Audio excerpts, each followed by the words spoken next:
पहले सभी को जय यीशु। आज से हम बाइबल का पाठ पढ़ने जा रहा हूँ। तो आप इन वचनों को ध्यान से सुनिएगा और दूसरे लोगों को भी सुनने के लिए प्रेरित कीजिएगा। हम उत्पत्ति ग्रंथ से स्टार्ट कर रहा हूँ, जिसका मेन टॉपिक है विश्व और मानव जाति की उत्पत्ति, जिसका सब टॉपिक सृष्टि, मनुष्य का पतन। भाग 1 से लेकर भाग 19 तक पढ़ूंगा। तो भाग 1। प्रारंभ में ईश्वर ने स्वर्ग और पृथ्वी की सृष्टि की। पृथ्वी उजाड़ और सुनसान थी, अर्थात गर्त पर अंधकार छाया हुआ था और ईश्वर का आत्मा सागर पर विचलता था। ईश्वर ने कहा, प्रकाश हो जाए, और प्रकाश हो गया। ईश्वर को प्रकाश अच्छा लगा और उसने प्रकाश और अंधकार को अलग कर दिया। ईश्वर ने प्रकाश का नाम दिन रखा और अंधकार का नाम रात। संध्या हुई और फिर भोर हुआ। यह पहला दिन था। ईश्वर ने कहा, पानी के बीच एक छत बन जाए जो पानी को पानी से अलग कर दे, और ऐसा ही हुआ।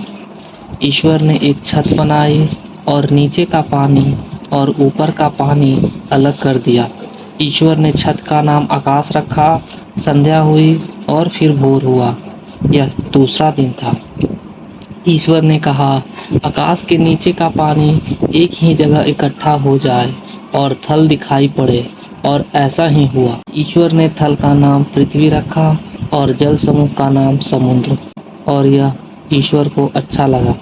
ईश्वर ने कहा, पृथ्वी पर हरियाली लहराए, बीजदार पौधे और फलदार पेड़ उत्पन्न हो जाए, जो अपनी अपनी जाति के अनुसार बीजदार फल लाए, और ऐसा ही हुआ।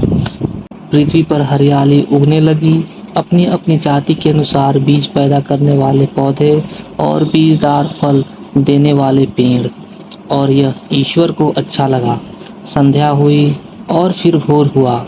यह तीसरा दिन था। ईश्वर ने कहा, दिन और रात को अलग कर देने के लिए आकाश में नक्षत्र हो, उसके सहारे पर्व निर्धारित किए जाए और दिन और वर्षों की गिनती हो। वे पृथ्वी को प्रकाश देने के लिए आकाश में जगमगाते रहे, और ऐसा ही हुआ।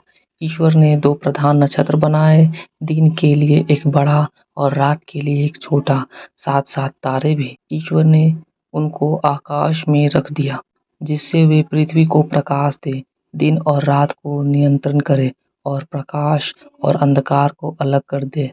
और यह ईश्वर को अच्छा लगा। संध्या हुई और फिर भोर हुआ। यह चौथा दिन था।